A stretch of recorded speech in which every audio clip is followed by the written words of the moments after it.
Diálogos del pensamiento. ¿Qué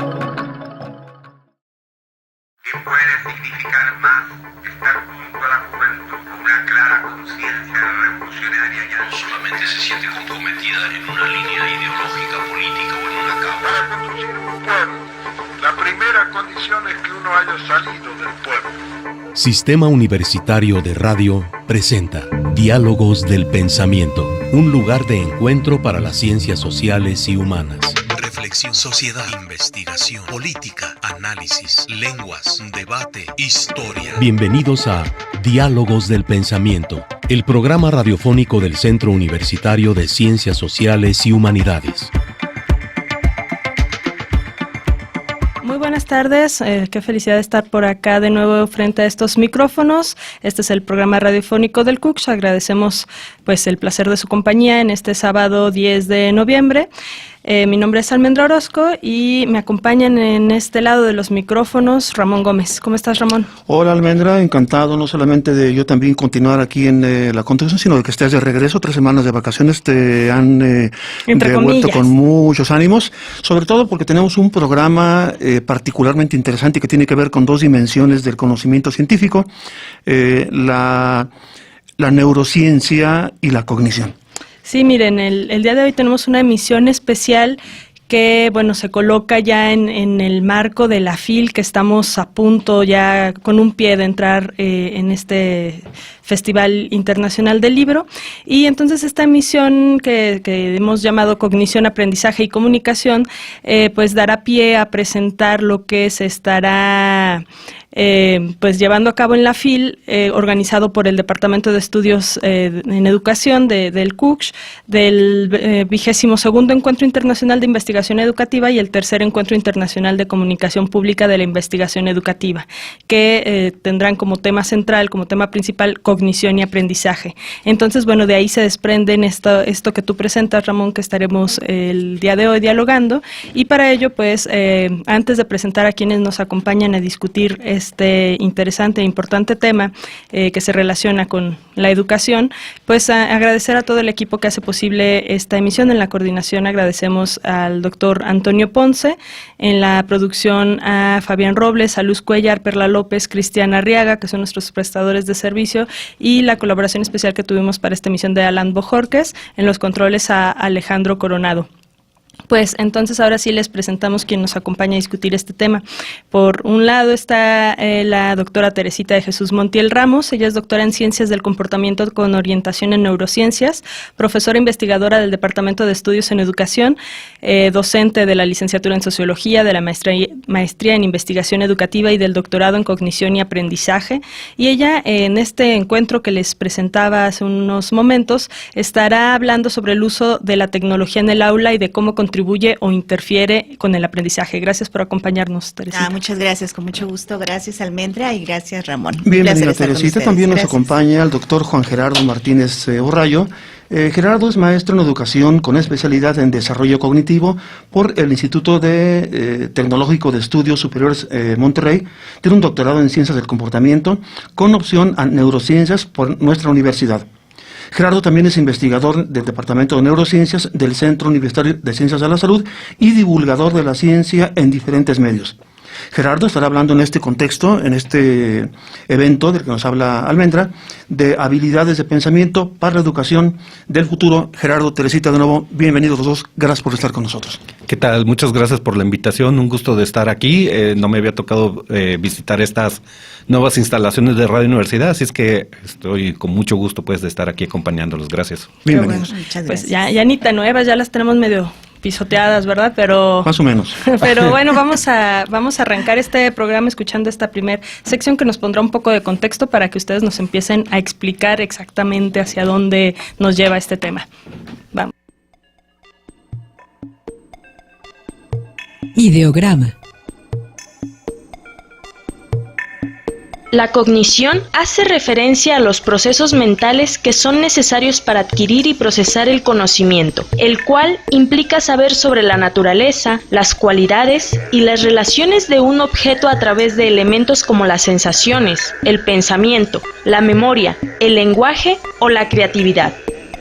La meta de la ciencia cognitiva es, pues, comprender los principios de la conducta cognitiva e inteligente, con la esperanza de que ello nos permita una mejor comprensión de la mente humana, de la enseñanza y del aprendizaje, de las habilidades mentales y del desarrollo de aparatos inteligentes. Sin embargo, los estudios sobre el pensamiento lógico no han podido ser de gran valor en la educación, a pesar de que su estudio debería de sugerir maneras en las que el razonamiento debería de ser enseñado en las escuelas. Lo mismo pasa con la formación de conceptos y las investigaciones acerca de cómo se generan y se organizan, u otras áreas como la solución de problemas, toma de decisiones, la motivación y la emoción en sus bases biológicas y sociales.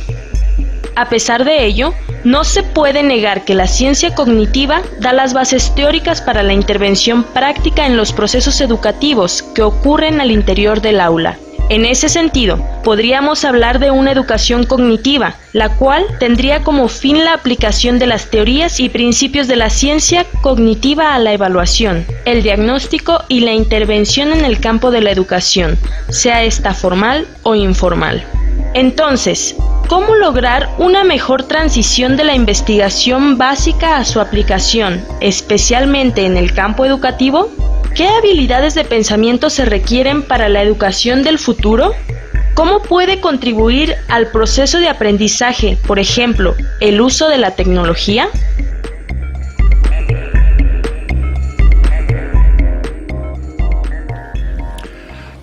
Vamos abriendo, Gerardo, Teresita, charla con los planteamientos que se nos presentan en el editorial. Hablar de aprendizaje, cognición y neurociencias en el actual contexto de lo que conocemos como divulgación del conocimiento. Parece extraño a muchos de nosotros. ¿Cómo abrimos puerta para dar, para que comencemos a entender neurociencia, cognición y aprendizaje en el contexto de estos dos campos? Muy bien, bueno, primero me gustaría empezar diciendo que, como dice el editorial, esto no es tan fácil, ¿no? El llevar las investigaciones de ciencia básica a ciencia aplicada, que sería en este caso la cuestión de la educación, pues cuesta su trabajo, ¿no? Es una investigación también por su parte, ¿no? Y esto lo podemos ver, por ejemplo, en lo del modelo, el nuevo modelo educativo, el de la reforma educativa que la van a reformar, la reforma de la reforma.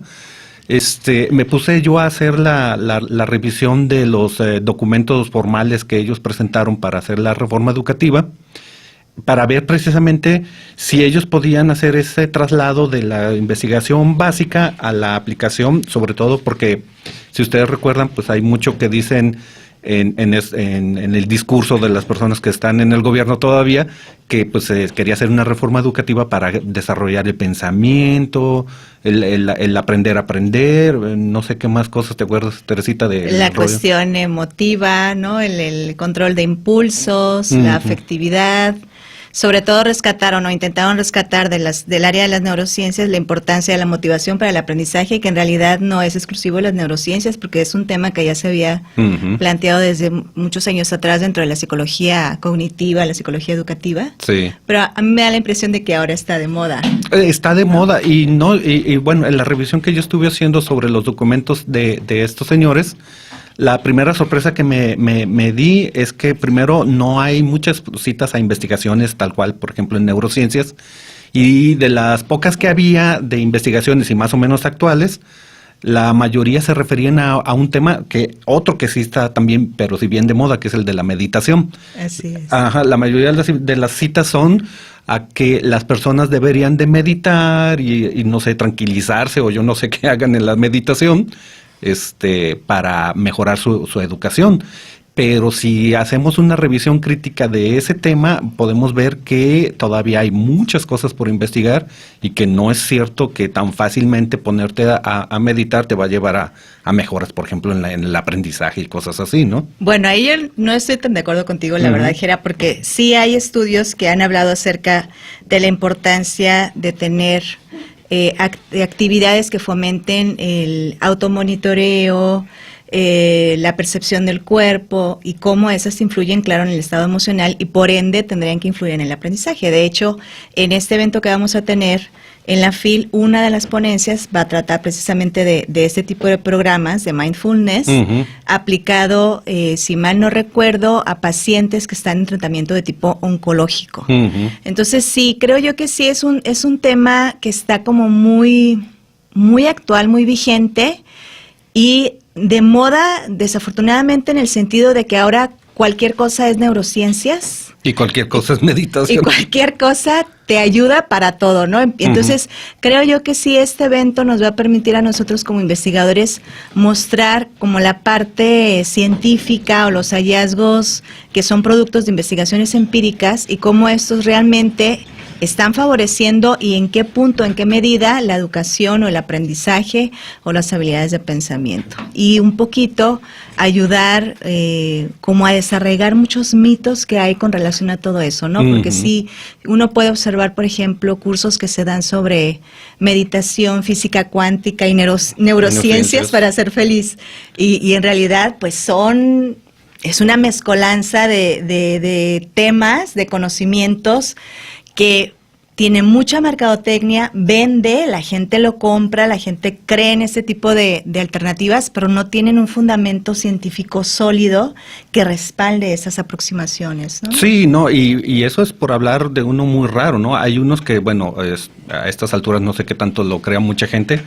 Por ejemplo, eso de que nada más usamos el 10% de nuestro cerebro. Ay, sí, todavía mucha gente lo cree. Sí, la verdad que sí. Si fuera de los de neurociencias, todavía le preguntas a la gente si cree eso, ¿no? Ajá, y eso es un mito, no es cierto. No, siempre estamos usando nuestro cerebro al 100%, pero pues uno cree que porque estás tranquilito, entonces no lo estás usando, cuando no, sí, no. Inclusive cuando estás dormido, lo estás usando tanto como si estuvieras despierto. Claro, y no solamente hay ¿no? Hay otros relacionados con el aprendizaje, ¿no? Sí. El aprendizaje a través del hemisferio derecho, a través del hemisferio izquierdo, como también. Si pudiéramos dormir un hemisferio para utilizar solamente el otro y no darnos cuenta que en realidad la neurociencia nos permite comprender cómo el cerebro pues es un sistema económico que funciona a través de activaciones de ciertas regiones, pero también inhibiciones de otras. Es un sistema pues holístico, aunque la palabra suene medio mística, un poco extraña, pero es un sistema que en ese sentido trabaja de manera conjunta y organizada, ¿no? Y bueno, hay otro mito que también a mí me gusta hablar, bueno, y yo lo considero un mito, aunque pues todavía eso mucha gente cuando lo digo salta, que es de los estilos de aprendizaje, en mi opinión está un poco como que decía yo sobre la meditación. Si hacemos una revisión de los estudios o los metaanálisis que han hecho, que los metaanálisis son como investigaciones de las investigaciones, lo que han encontrado es que la mayoría de las investigaciones están mal hechas, por una u otra razón, básicamente. Pues sin duda nos ponen en la mesa muchos elementos de lo que se evidencia que seguimos comprendiendo poco, ¿no? Cómo funciona nuestro propio cerebro y bueno, un poco de confusión sobre estas investigaciones o el desconocimiento de ellas, ¿no? Que puede haber entre la población. Pues vamos a ir a nuestro primer corte. Muchísimas gracias por esta apertura de tema. Pero ¿sabes qué? A mí me gustaba pensar que la clase política mexicana funciona con el 10% del cerebro. Ahora resulta que no, carajo. Bueno, habría que analizarlos. Lo usan al 100% de lo que ellos lo usen, en todo caso. Muy bien, pues de regreso ya en nuestro siguiente bloque, pues nos gustaría que nos platiquen qué es lo que estarán presentando en el marco de estos encuentros y pues quédense con nosotros, seguimos aquí tendiendo puentes desde esta cabina. Les recordamos que nuestras líneas están abiertas para sus comentarios y preguntas 31 34 22 22, extensiones de la 12801 a la 12803. Tenemos un paquete de libros, ya saben, de ciencias sociales, nos llegaron novedades de la editorial del Cuch, entonces también se pueden apuntar para que elijan ustedes mismos los títulos que más les convengan a sus intereses. Regresamos. Diálogos del pensamiento. El espacio de las ciencias sociales y humanidades. Continuamos.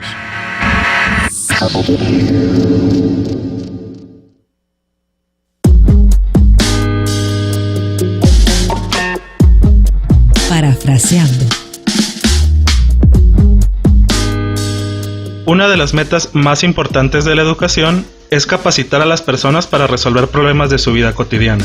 La propuesta de educación del futuro, que ha sido asumida por casi todo el mundo, se centra en la formación de competencias, que hace referencia a la capacidad de realizar una actividad de manera efectiva, aplicando los resultados del aprendizaje en un determinado contexto, llámese educación, trabajo, desarrollo personal o profesional. De acuerdo con la Organización para la Cooperación y el Desarrollo Económico, una competencia no está limitada a los elementos cognitivos, como el uso de la teoría, conceptos o conocimiento implícito, sino que además abarca aspectos funcionales, atributos interpersonales y valores éticos. De la misma manera, entiende que una competencia clave es aquella que sea capaz de contribuir a resultados valiosos para sociedades e individuos, y considera que la reflexión es un factor clave en ello, pues implica el uso de destrezas metacognitivas, es decir, pensar acerca de pensar, habilidades creativas y la adopción de una actitud crítica.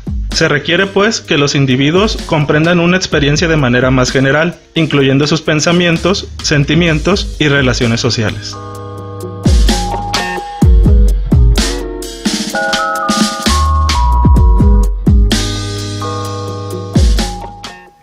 Muy bien, pues regresamos a seguir platicando sobre este tema de neurociencias, educación y ciencia cognitiva.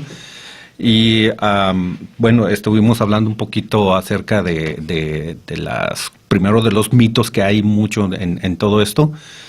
Y el interés pues del encuentro que se va a realizar en la FIL y de la que nos van a dar más datos ahorita, pues es tratar de divulgar investigaciones que se han hecho sobre temas que creemos que son muy importantes, ¿no? En tu caso, Teresita, bueno, yo voy a hablar un poco sobre lo que es el autocontrol, la autorregulación y la perseverancia, que son temas que se me hacen interesantes. Pero pues antes de hablar yo de esos, Teresita, tú tenías también... Sí, bueno, a mí lo que me interesa plantear en este encuentro tiene que ver con la alfabetización. Yo tengo hace muchos años que tenía el interés de investigar qué efecto ocasiona en las habilidades cognitivas la alfabetización, el aprendizaje de la lectura y la escritura. Y hay mucha evidencia de cómo realmente un cerebro alfabetizado cambia hasta su estructura, ¿no? La organización cerebral cambia en sus habilidades, sus estrategias de memoria y por ende sus estrategias de aprendizaje, la manera en que planifica su día, por ejemplo, pensar en las cosas que tienes que hacer, pues un alfabetizado va a pensar en una lista de cosas que hacer, ¿no? Y una persona analfabeta no maneja así su manera de pensar, su manera de organizarse. Pero ahora hay esta nueva alfabetización de la que se habla hoy en día, que es la alfabetización digital, que tiene que ver pues con la incorporación de conocimientos y habilidades en el manejo de la tecnología de la información, especialmente en la vida cotidiana y en el aula, a la hora de aprender. Entonces, ese es ahora el tema que voy a intentar abordar para dar a conocer cuáles son los hallazgos que hay en la investigación relevante sobre este tema y ver de qué manera esas tecnologías que ya son parte de nuestra vida están favoreciendo que nosotros aprendamos o la verdad nos están impidiendo el aprendizaje y están cambiando quizás hasta nuestra manera de ver el mundo, ¿no? O organizar nuestro pensamiento. Hay como que mucha controversia de personas que ya de entrada como que se niegan a la posibilidad de la tecnología, ¿no? Como que es algo que no quieren saber y mucho menos en el aula, por ejemplo, profesores que dicen no quiero computadoras, no quiero celulares, no quiero nada de eso en mi aula. Y hay el otro grupo que son como los defensores, ¿no? Del uso de la tecnología y mucha investigación que hay sobre si los profesores están incorporando o no, de qué manera lo incorporan, si los estudiantes están utilizando Internet para aprender o no, en fin. A mí me interesa, bueno, esa parte, pero también qué sucede a nivel mental, qué sucede en las habilidades cognitivas. También está cambiando la memoria, como se vio de manera drástica con lo que es la alfabetización, o se está disminuyendo, porque es otra posibilidad, ¿no? Sí. Ahora, como ya todo está en la red, ya no hay necesidad de memorizar. Yo ya no me sé ni el teléfono, pero ni de mi marido, yo creo, porque no hay necesidad de marcar un teléfono. Nomás ves la carita en el celular y nada ya, más, ¿no? sí, claro, y ya ni siquiera lees el nombre, ya es ha cambiado entonces la manera en que nos movemos y obviamente eso tiene que cambiar también nuestras funciones cognitivas y la manera en que se expresan. Entonces están como estos dos lados, ¿no? Se está perdiendo la memoria, o en realidad se está cambiando las habilidades de memoria, la lectura ahora es diferente, a lo mejor ya no es, dicen algunos, pues es que ya no leemos, los jóvenes ya no leen, solamente ven dibujitos, ¿no? Se escriben a través de dibujos, ya se está perdiendo la ortografía, o bueno, ¿qué es lo que está sucediendo? Está cambiando la manera de leer, la manera de escribir. Yo sé que tú ya ni siquiera escribes con un lápiz y un papel. Yo no escribo prácticamente a mano. Por si siempre tuve la letra fea, ahorita ni yo me la entiendo, ¿no? Bueno, malas, ¿no? Pero bueno, para eso sirven estas cosas, ¿no? Y también leemos mucho los aparatos. Ya es mucha lectura en aparato y eso cambia también en la manera en que leemos. Entonces, ese tipo de cuestiones son las que voy a estar abordando. Sí, por ejemplo, recuerdo una investigación que a mí se me hizo muy suave, ¿no? Le pedían a las personas que buscaran información, ya saben, en el buscador que todos usamos, el que todo lo sabe de San Google, y les escaneaban el cerebro. Y bueno, primero veían que había diferencias entre las personas que eran buenos para navegar y los que apenas estaban metiéndose a navegar, ¿no? Los novatos. Y se te activa diferente el cerebro medido con los aparatos estos de resonancia funcional, ¿no? Que son aquellos que se ve el cerebro prendido y pintadito de colores. Y entonces se veía que era diferente la forma en la cual se activa el cerebro entre los que ya saben y los que no saben usar el buscador ¿no? Un estudio similar se hizo, pero poniéndolos a leer en línea y leyendo un texto en un libro. Y entonces se encontraban, por ejemplo, que los novatos, la actividad cerebral que había al leer en la pantalla o al leer un libro era básicamente la misma, o sea, no había mucho cambio. Mientras que los expertos sí había cambios en la manera en que procesaban la lectura, si leían en la pantalla o leían en un libro. Y además se activaban regiones que son sumamente sofisticadas, como el sistema prefrontal, al leer en una pantalla. Ellos podían hacer uso de otro tipo de estrategias diferentes. Fíjate que yo, de hecho, también estoy recordando una investigación en la que se veía que esa activación de las regiones frontales del cerebro, que tiene que ver con las funciones superiores, por decirlo así, ¿no? Razonamiento y eso. En este caso parece ser que se estaba activando porque las personas estaban tomando decisiones acerca de si la lectura que estaban haciendo de la información era la información que necesitaban para lo que traían del problema entre manos, ¿no? Entonces, la lectura estaba siendo no tanto una lectura de comprensión, sino una lectura de toma de decisión acerca de si esto es lo que estoy buscando, sí o no. Y otra cosa que veían era que les hacían una rastreo ocular, que lo que hacen esos aparatitos es ir viendo en la pantalla dónde estás haciendo más tiempo de fijación de la mirada, ¿no? Y entonces entre más tiempo dures en un lugar, pues quiere decir que le estás tomando más atención, le estás haciendo más procesamiento, cosas así, ¿no? Pero lo que se veía era que prácticamente todas las personas en el momento de estar haciendo búsquedas en Google o de estar leyendo ya directamente un texto, hacían un recorrido de los ojos sobre la pantalla como si fuera una F. Es decir, empezabas a leer tantito los primeros 2-3 renglones y luego te bajabas tantito y lo leías otros 2-3 renglones y le bajabas tantito. Y en eso decías, sí o no me sirve esta información.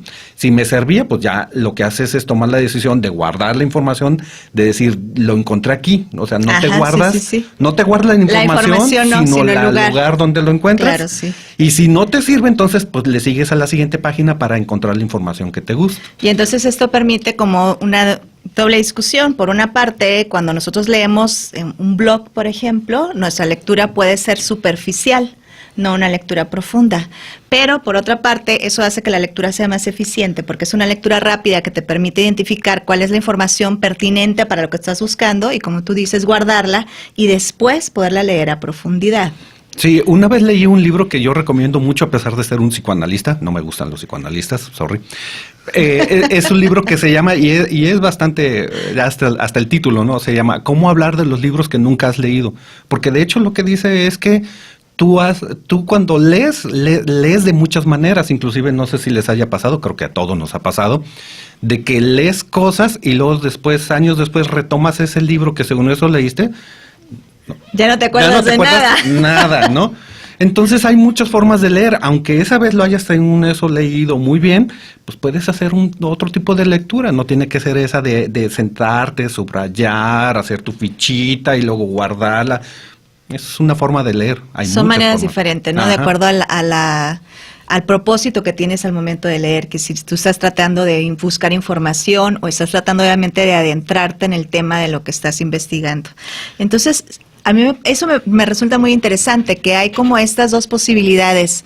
No se trata de que la tecnología sea la panacea que resuelva nuestra vida, pero tampoco es el demonio que está entrando a nuestras casas. Sí. Está generando cambios en nuestro estilo de vida, en nuestra manera de ver el mundo y obviamente a nivel cerebral también cambios cognitivos y hasta estructurales, posiblemente cerebrales.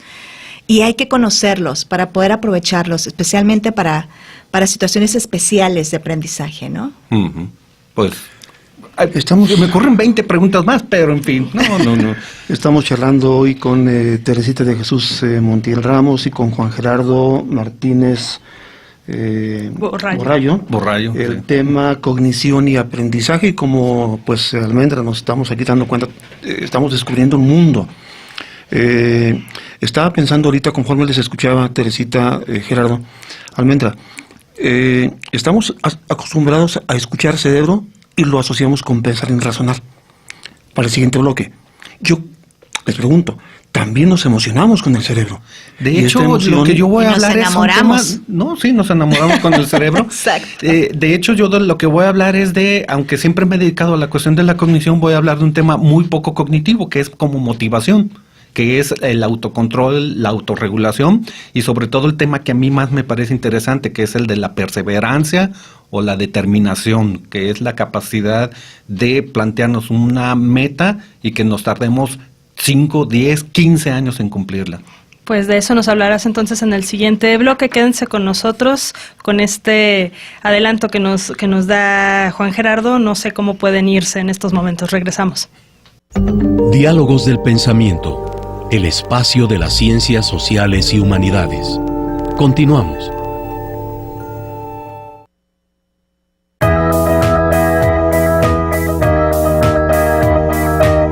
Parafraseando. El acceso a Internet representa un reto para la educación en México, ya que los profesores en las aulas en todos los niveles se ven en la necesidad de incorporar esta tecnología en su práctica docente para no quedar a la zaga, ya que sus alumnos los han rebasado en conocimientos o por presiones gubernamentales que buscan innovar y mejorar la educación mediante el uso de la red de redes. El estudio de hábitos de los internautas mexicanos de la Asociación Mexicana para el Uso de Internet refiere que solamente el 43% ha usado el Internet con fines educativos. El uso principal que dan los mexicanos al Internet es el esparcimiento. De acuerdo con la información de CONAPO, INEGI y la Asociación Mexicana para el Uso de Internet, en 2017, el 67% de la población mayor a 6 años hacía uso de esta herramienta. Esto supone más de 79 millones de usuarios de Internet en todo el país. El 36% de estos tiene un nivel socioeconómico medio-bajo. La mayoría tienen de 25 a 34 años de edad, aunque se ha visto un incremento importante entre los niños y adolescentes, que representan el 34% del total de usuarios. Los horarios con mayor conexión a Internet son en la mañana, de las 6 a 9 horas, y por la noche, de 21 a 24 horas. El tiempo de navegación promedio es de 8 horas, con 12 minutos diarios, pero 64% se encuentran conectados las 24 horas del día.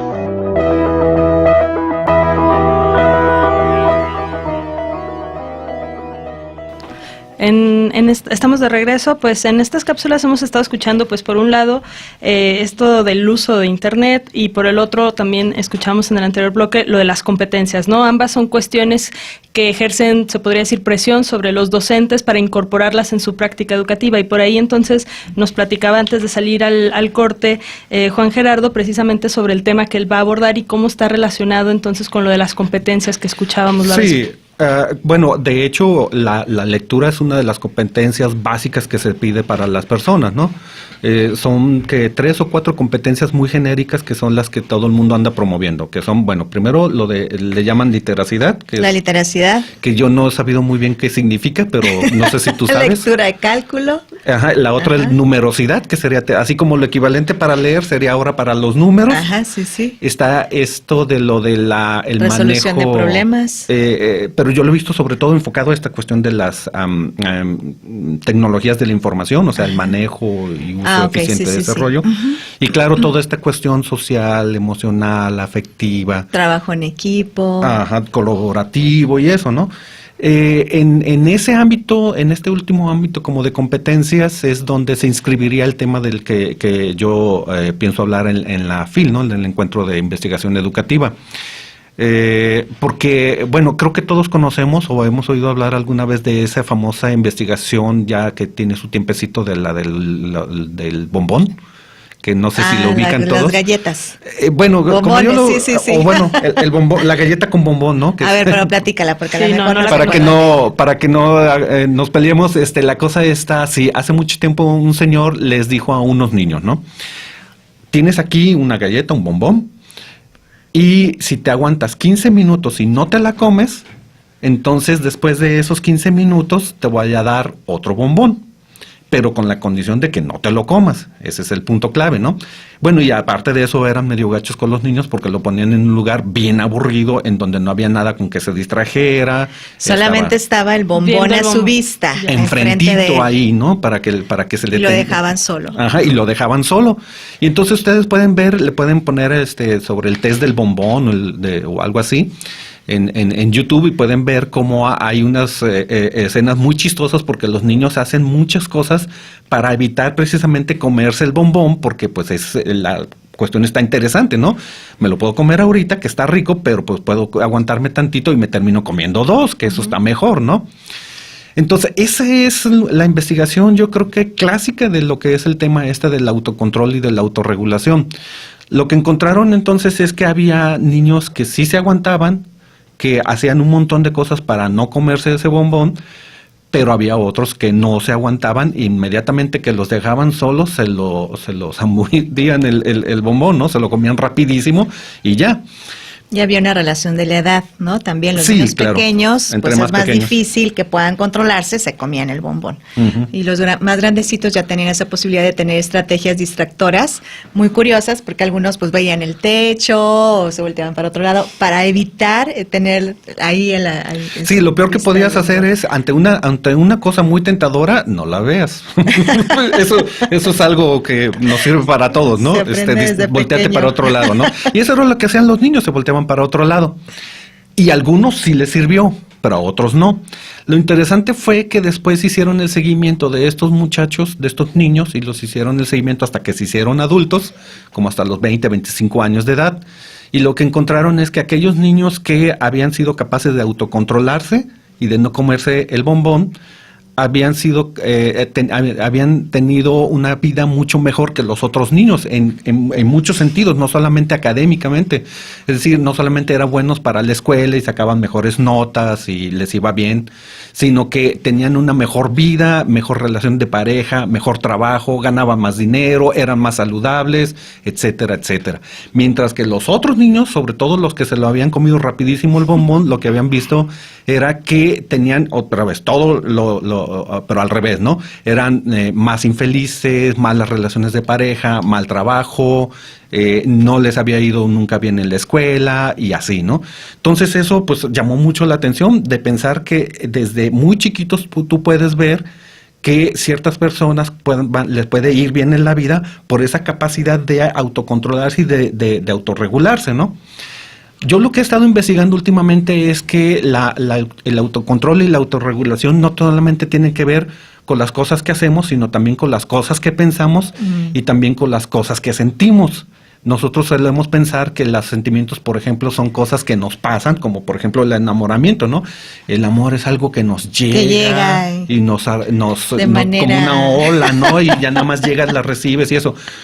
No es cierto. Cupido llega y te flecha. Ajá, eso es la metáfora, ¿no? Llega y te encaja algo, pero tú no estás en posibilidad de controlarlo, ¿no? Exacto. Que todo pasa, ¿no? Te puede dar esa situación, pero en estas teorías que yo estoy investigando, esta cuestión de la autorregulación dice que tú eres capaz de generar, de controlar, de modificar y de suprimir emociones de manera voluntaria. Y hay muchas estrategias que se han hecho. La más fácil, pues, es esta que veíamos con los niños con el bombón. Volteate para otro lado. Es decir, No es una prestes estrategia. atención. Uh-huh. Las investigaciones se han hecho sobre temas que no sean tan interesantes como enamorarte o no enamorarte, pero, por ejemplo, se hacen sobre el dolor, muchas de las investigaciones, porque al final de cuentas el dolor es una sensación y es un sentimiento muy ligados pues con las cosas que nos pasan en nuestro cuerpo. Y estas estrategias, por ejemplo, de distracción, de control de tu atención, sirven muy bien. Inclusive hay de estrategias, ¿no? La más sencilla es simplemente piensa en otra cosa o volteate a otro lado y ya con eso empiezas a regularte. Pero hay otra forma también de hacer la regulación. Yo siempre les digo de un capítulo de House, ¿se acuerdan de esa serie del médico que tenía siempre problemas de dolor en una pierna? En la que en un capítulo, como ya no aguanta el dolor, lo que hace es agarra un martillo y se quebra la mano dándose un martillazo en la mano. Curiosamente, lo que pasa es que le dejó de doler la pierna. Porque le dolía la mano. Porque ahora le dolía la mano. Pero es una estrategia bien bruta para llevar tu atención a otra parte. Sí, no la recomendamos. No. Y curiosamente eso sirve nada más en los hombres, en las mujeres no. O sea que, por favor, no lo hagan las mujeres. ¿Cómo? ¿Por qué no sirven las mujeres? ¿El martillazo o el autocontrol? El martillazo, esa estrategia. O sea, el distraerte, dolor, sí. ¿Por qué? Curiosamente tenemos la idea, y ese es otro de esas ideas preconcebidas que no está bien justificada, de que, por ejemplo, las mujeres aguantan más el dolor que los hombres. En realidad lo que se ha investigado es que mínimo estamos iguales cuando no los hombres aguantamos más el dolor. ¿Cómo lo han investigado? Por ejemplo, les dan unas varitas como de metal que las agarran y pues se van calentando y hasta que llega un momento en que dicen, ya, ese es el nivel de caliente que aguanto, ¿no?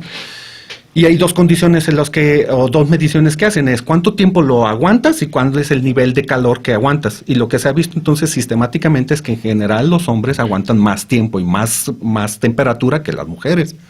Pero con esa experiencia en particular. Porque sí, cuando porque se hace lo dicen la onda de... Siempre la comparación del parto en las mujeres con el ataque cardíaco en los hombres, que sería como la experiencia más dolorosa en el varón. La patada de los... Cuando me dicen, es que tú nunca has tenido un hijo, le dije, tú tampoco has tenido una patada en los de esos.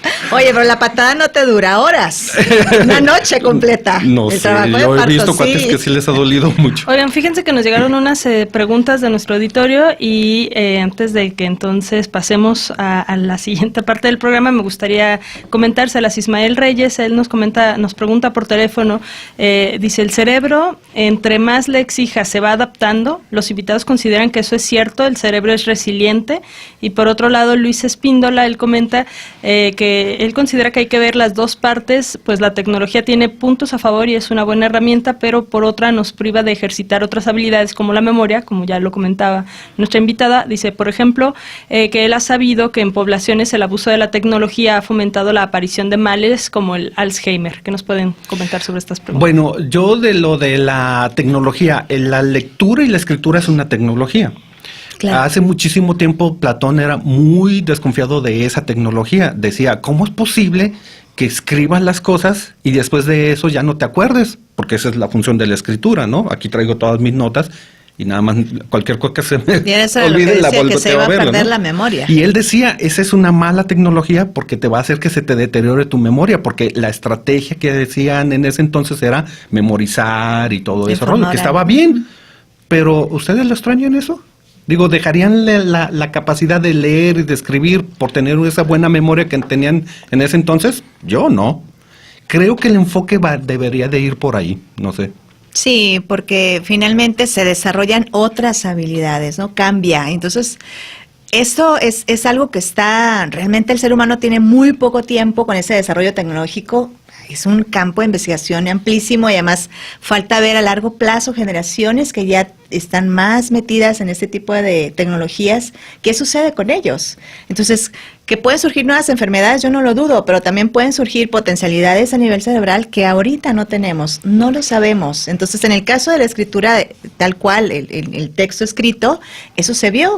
Sí, a lo mejor ya se perdió la posibilidad de memorizar de manera oral como se hacía antes, pero se abrieron otras estrategias de memoria importantísimas, claro, gracias ¿no? a la escritura. Por ejemplo, antes no había dislexia cuando no había lectura. Claro. Entonces apareció la dislexia hasta que hubo lectura, es obvio. Y esto sobre la adaptación, sobre la resiliencia del cerebro, ¿qué nos pueden comentar? Bueno, yo lo que les puedo decir es que, claro, cuando tú tienes un golpe en la cabeza, claro que el cerebro tiene ciertas capacidades para reconstruirse, reconfigurarse y responder lo mejor posible a las circunstancias en las que están, ¿no? No quiere decir que la plasticidad cerebral va a solucionar todo. Lo que se ha visto es que tiene mucha respuesta, pero no se adapta, o sea, no cambia completamente como para dejarte como si no te hubiera pasado nada, ¿no? Todo depende del tamaño de la lesión, de la localización y cosas así, ¿no? De la edad del paciente. Y muchas cosas así. Pero lo que también les podría decir es que el término ese de resiliencia es como esa capacidad de soportar todos los reveses que te da la vida y a pesar de eso que te vaya bien. Lo que sé es que han hecho investigaciones a nivel cerebral de eso, donde se ha visto cuáles son las áreas cerebrales que participan en todo eso, pero bueno, de eso es motivo de otra plática. Pues de esto y de mucho más estaremos hablando con nuestros siguientes dos invitados, Almendra. Vamos a darle paso al siguiente corte para dar a conocer el evento que en el contexto de la Feria Internacional del Libro estará teniendo lugar a propósito justamente de esta temática y de todo lo relacionado con ella. Sí, invitarlos y pues entonces de momento agradecerle a Juan Gerardo y a Teresita de Jesús y pues quédense de todos modos con nosotros el siguiente bloque para que conozcan las fechas en las que van a poder asistir a las fechas y los horarios, a escuchar las ponencias que van a presentar nuestros invitados. Muchísimas gracias por habernos... Gracias a ustedes por venir a acompañarnos. Gracias, Gerardo, Teresita, gracias de nuevo. Gracias, pues nos vamos a un corte y regresamos. Detrás de la puerta habitan los diálogos del pensamiento. Regresamos. Y bueno, para continuar entonces en esta emisión se suman acá en los micrófonos el doctor Antonio Ponce Rojo y el doctor Alfredo Mayoral. Ambos son profesores investigadores del Departamento de Estudios en Educación de nuestro centro universitario y ambos están coordinando este 22º Encuentro Internacional de Investigación Educativa y el tercer Encuentro Internacional de Comunicación Pública de la Investigación Educativa, que les comentábamos al principio de este programa y de cuyos encuentros se desprenden estas ponencias de las que nos estuvieron hablando las participaciones de Juan Gerardo y de Teresita de Jesús. Pues bienvenidos, gracias por acompañarnos. ¿Qué tal? Muy buenas tardes. Hola, buenas tardes, gracias por la invitación. Y pues gracias por venir a compartirnos este programa que nos pueden platicar de lo que han estado organizando. Muchas gracias por este espacio. Bueno, ya tuvimos, dicen por ahí como muestra basta un botón, ya tuvimos una muestra de lo que vamos a tener en este evento. Es uno de los 27, 28 eventos que conforman lo que se conoce como la fila académica, que es la parte en donde se hace divulgación de las ciencias sociales en la Feria Internacional del Libro y que tiene como objetivo dar a conocer lo que se hace en los departamentos de investigación del Centro Universitario de Ciencias Sociales y Humanidades.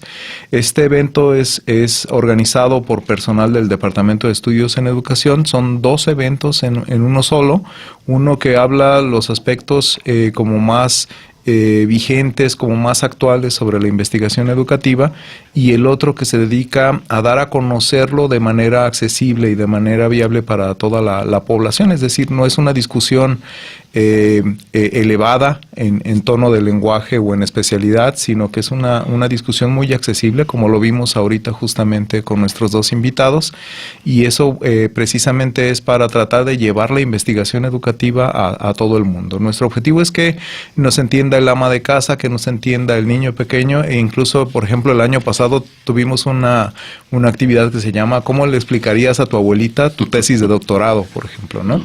En 5 minutos. Entonces fue un ejercicio muy interesante porque poníamos a los estudiantes de doctorado a platicarte con manzanas, como se dice, sus temas de investigación para que la gente sepa precisamente qué hacen los investigadores y para qué sirve eso que hace, ¿no? Entonces, bueno, ese es el objetivo del programa. El doctor Alfredo nos platicará aquí un poquito sobre las mesas y cómo se estructura este. Sí, bueno, básicamente dirigidos por el doctor Antonio Ponce, jefe del Departamento de Educación. Primero, con base en el país o ciudad invitada, discutimos sobre todo los temas a tomar, ¿no? En este caso fue ciencias cognitivas aplicadas a la educación, de manera específica los especialistas en neurociencias, como ya lo escucharon en el primer bloque.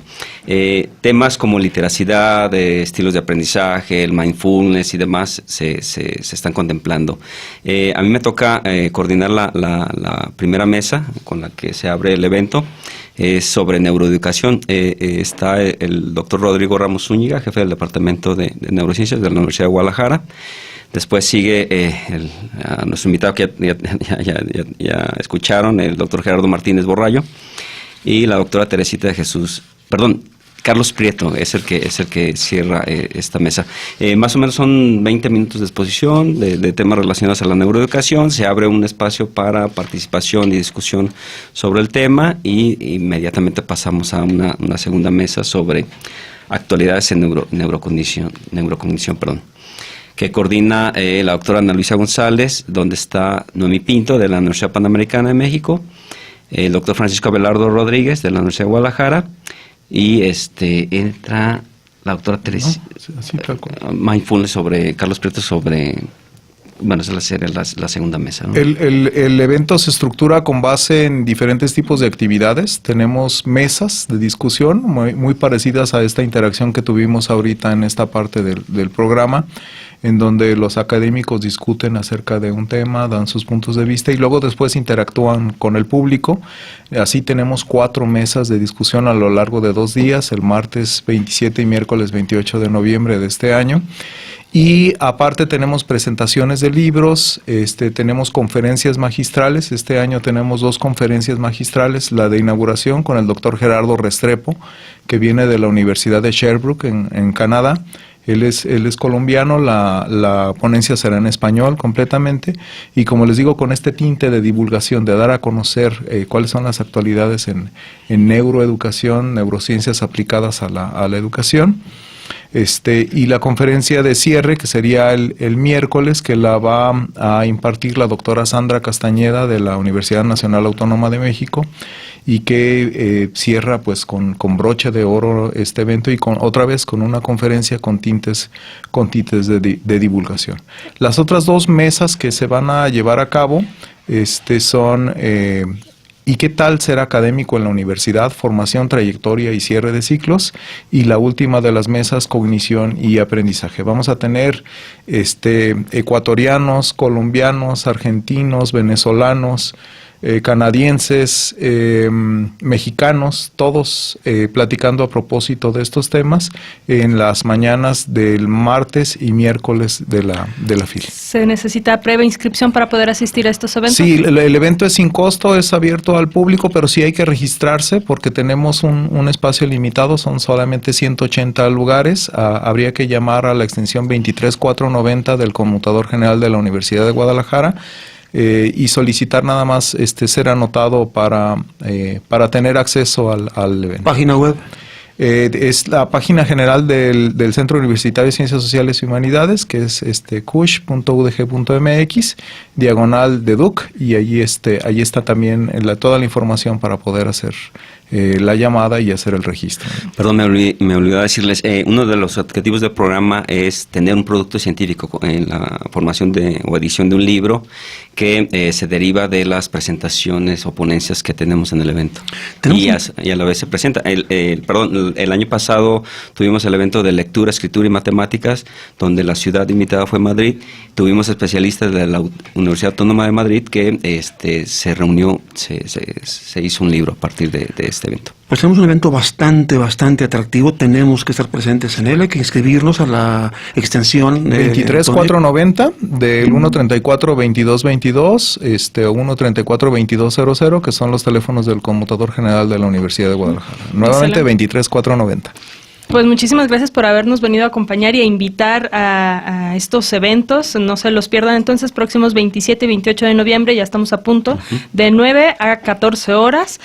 Pues por allá nos vemos en la Expo Guadalajara. Muchas gracias, Antonio. Muchas gracias, buenas tardes. Gracias, Antonio, gracias, Alfredo. Pues ya antes de despedirnos, miren, tengo pues 2 anuncios. El primero es una invitación para que asistan el próximo miércoles 14 de noviembre al taller Perspectivas de Estudios sobre Movimientos Sociales, que estarán impartiendo el maestro Oscar López y el maestro Augusto Romero. Esto se llevará a cabo en las instalaciones del Cucs Belénes, por acá enfrentito de donde estamos ahorita, en el aula Fernando Pozos, próximo miércoles 14 de noviembre de 11 de la mañana a 2 de la tarde.